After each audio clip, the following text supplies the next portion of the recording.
ഈ നമ്മളൊരു കാര്യം അത് എന്തെങ്കിലും ഒരു നിരൂപണം എന്നല്ലേ പറയുക. അതെ നിരൂപണം എന്ന് പറഞ്ഞാൽ രൂപപ്പെടുത്തുക എന്നാണ്. അതെ അപ്പോൾ ആരെങ്കിലും ഒരു ഇതങ്ങനെയല്ല എന്ന് പറയുമ്പോൾ നമ്മൾ അതിനെക്കുറിച്ച് അധികം ചിന്തിക്കും. ചിന്തിക്കും. അത് ചിന്തിച്ചുകൊണ്ട് എനക്ക് കുറേ വിവരം കിട്ടി. അല്ല, അത് ചിന്തിക്കുമ്പോഴാണ് എനിക്കും വിവരം കിട്ടുക. അതെ ഇപ്പം 16-ാം തീയതി എന്ന് വെച്ചാൽ 2-3 ദിവസമല്ലേ ഉള്ളൂ, അതെ ഗുരുവായൂർ രാമായണത്തിൻ്റെ ഒരു കോൺഫറൻസ് ഉണ്ട്. അത് ശരി. ഗുരുവായൂർ അമ്പലത്തില്. ഞാൻ ആലോചിച്ചിട്ടേ ഇല്ല ഈ എഴുത്തച്ഛൻ എന്ന വാക്ക്. ആ രാമായണം ട്രാൻസ്ലേറ്റ് ചെയ്തിട്ടാണല്ലോ ആ ഒരു വാക്ക് കിട്ടിയത്. അതെ എഴുത്തച്ഛൻ പിതാവാണ് ഭാഷയുടെ എന്ന് പറയുമ്പോൾ ഭാഷയുടെ പിതാവൊന്നുമല്ല, ഭാഷ അതിനു മുമ്പേ ജനിച്ചിട്ടുണ്ട്. അതെ അതെ തുഞ്ചത്ത് എഴുത്തച്ഛൻ. അതെ, പക്ഷെ ആ അച്ഛൻ എന്നുള്ള പേര് വരാൻ കാരണം ആ സന്തോഷിപ്പിക്കുന്ന ആളും ഭാഷയെ നമ്മളുമായിട്ട് താല്പര്യം ഉണ്ടാക്കുന്ന, അതിപ്പം പിന്നെ അമ്മ ഇങ്ങനെ ചോദിച്ചുകൊണ്ടാണ് അത് പറഞ്ഞതുകൊണ്ടാണ് എൻ്റെ മനസ്സിൽ പതിഞ്ഞത്. നന്നായി. എനക്ക് സന്തോഷം. എന്റെ ഭാഗത്ത് അപ്പൊ എനക്ക് പേടിച്ചോണ്ട് ഞാൻ അഭിപ്രായം ഇട്ടിന്. ഒരിക്കലും അങ്ങനെ പാടില്ല. കാരണം അതുകൊണ്ട് ഇപ്പൊ എനിക്ക് എഴുത്തച്ഛനെ കുറിച്ച് പറയുമ്പോ ആ രാമായണത്തെ കുറിച്ച് പറയുമ്പോൾ ഞാൻ എഴുത്തച്ഛനെ കുറിച്ച് പറഞ്ഞേനെ, പക്ഷെ ഈ ഒരു അർത്ഥം ഇങ്ങനെ വിപുലീകരിക്കാൻ പോവില്ല. കാരണം എല്ലാവർക്കും അറിയാലോ എന്നുള്ള ധാരണയിൽ അങ്ങോട്ട് പറയും. അതെ എനക്കും വലിയ സന്തോഷമായി. അത് ശശിക്ക് ഇഷ്ടായി ഞാൻ ചോദിച്ചത്. അത് എപ്പോഴും എനിക്ക് ഇഷ്ടം. ആരെങ്കിലും എന്തെങ്കിലുമൊക്കെ പറയുമ്പോഴാണ് എനിക്കിഷ്ടം. അതെ അത് നമ്മള് കാരണം അതെ ഞാൻ പ്രധാനമായിട്ട് ഉദ്ദേശിച്ചത് അതൊരു മിസ്റ്റേക്ക് ആണെങ്കിൽ ശശിക്കത് വരാൻ പാടില്ല. അതെ അതെ നല്ല അല്ല, അതുകൊണ്ടാ പറഞ്ഞ നിരൂപണം എന്ന് പറഞ്ഞാൽ രൂപം നന്നാക്കാനല്ലേ. അതെ അപ്പോൾ നമ്മൾ എഴുത്തച്ഛൻ്റെ പേര് പറയുമ്പോൾ എഴുത്തച്ഛൻ എന്ന് വളരെ കാഷ്വലായിട്ട് പറയുന്നതിന് പകരം ഇപ്പം കുറേ ഉൾവിളിയോടുകൂടി അത് കേട്ടിട്ട് പറയുമല്ലോ. അർത്ഥത്തോടുകൂടി ഉൾവിളിയോടുകൂടി പറയാം.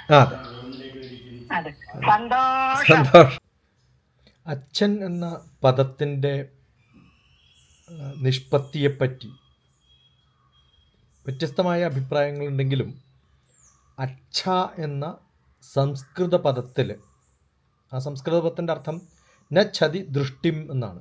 ന ഛതി ദൃഷ്ടിം, ദൃഷ്ടിയെ ഛേദിച്ച് കളയാത്തത് എന്ന് വെച്ചാൽ കണ്ണെടുക്കാൻ അനുവദിക്കാതെ കൃത്യമായിട്ട് നോക്കിക്കൊണ്ടിരിക്കാൻ, സന്തോഷിപ്പിക്കാൻ, നിർമ്മലമായ, നമുക്ക് എത്രത്തോളം ആസ്വാദകരമാണോ അത്രത്തോളം ആസ്വാദകരമായിട്ടുള്ള എൻ്റെ മുന്നിൽ തെളിയുന്ന ഒരു ഭാവമാണ് അച്ഛൻ എന്നാണ്.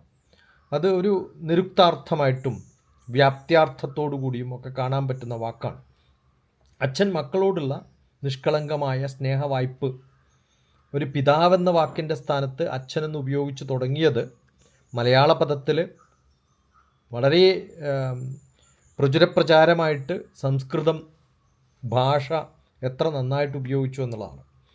അതുകൊണ്ട് തന്നെയാണ് എഴുത്തച്ഛനെ ഒരു വ്യക്തിയായിട്ടല്ല, ഒരു സംസ്കാരത്തിൻ്റെ, മഹത്വത്തിൻ്റെ, ഒരു സിവിലൈസേഷൻ്റെ ബഹുമതി പദവി നൽകുന്നത് പോലെ ഭാഷയുടെ പിതാവ് എന്ന പേരിൽ എഴുത്തിൻ്റെ അച്ഛനായിട്ട് നമ്മൾ കണ്ടത്. ഭാഷാപിതാവ് എന്ന് പറയുമ്പോൾ ഭാഷ തുടങ്ങിയ ആൾ എന്നർത്ഥമൊന്നുമില്ല. എൻ്റെ അച്ഛൻ എന്ന് പറയുമ്പോൾ അച്ഛൻ എന്നെ ജനിപ്പിച്ച ആളാവണമെന്നൊന്നുമില്ല. ഞാൻ ആരുടെ മുഖത്താണോ, ആരെയാണോ എനിക്കിഷ്ടപ്പെട്ട് കണ്ണെടുക്കാതെ നോക്കാൻ ആഗ്രഹമുള്ളത്, ആ വ്യക്തിയെ അച്ഛനെന്ന് വിളിക്കുന്നതിൽ തെറ്റില്ല. അപ്പോൾ ഇതിൻ്റെ ആഴത്തിലുള്ള അർത്ഥം, തുഞ്ചത്ത് രാമാനുജൻ എഴുത്തച്ഛൻ എന്ന് വിളിക്കുമ്പോൾ നമ്മുടെ ഭാഷയുടെ മൂല്യത്തെ നമുക്ക് മനസ്സിലാക്കി തരികയും കണ്ണെടുക്കാതെ മലയാളത്തെ സ്നേഹിക്കാൻ തോന്നുകയും അതിൽ സന്തോഷം കണ്ടെത്തുകയും ഒക്കെ താല്പര്യം ഉണ്ടാക്കി തന്ന ഒരാൾ എന്ന അർത്ഥത്തിൽ, ഒരു വ്യക്തി എന്ന അർത്ഥത്തിൽ.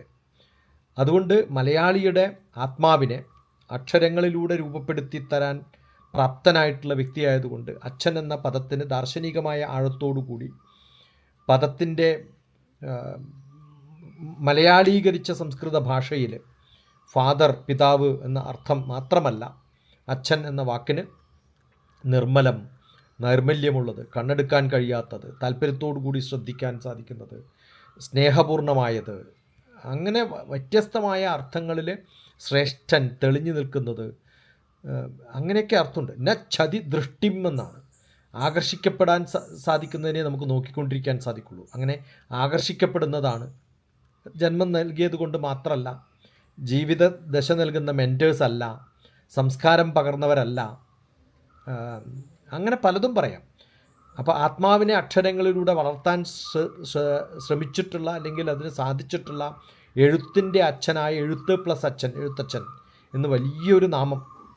ഇപ്പോൾ എന്നെ പലരും അച്ഛൻ എന്ന് വിളിക്കാറുണ്ട്. അത് ജന്മം നൽകിയത് കൊണ്ടല്ല, അവർക്ക് നമ്മൾ കൊടുക്കുന്നൊരു പ്രകൃതി സന്തോഷം, എന്നെ കാണുമ്പോൾ അവർക്കുള്ളൊരു സന്തോഷം കൊണ്ട് വിളിക്കുന്നതാവുന്ന അർത്ഥം. നന്ദി, നമസ്കാരം.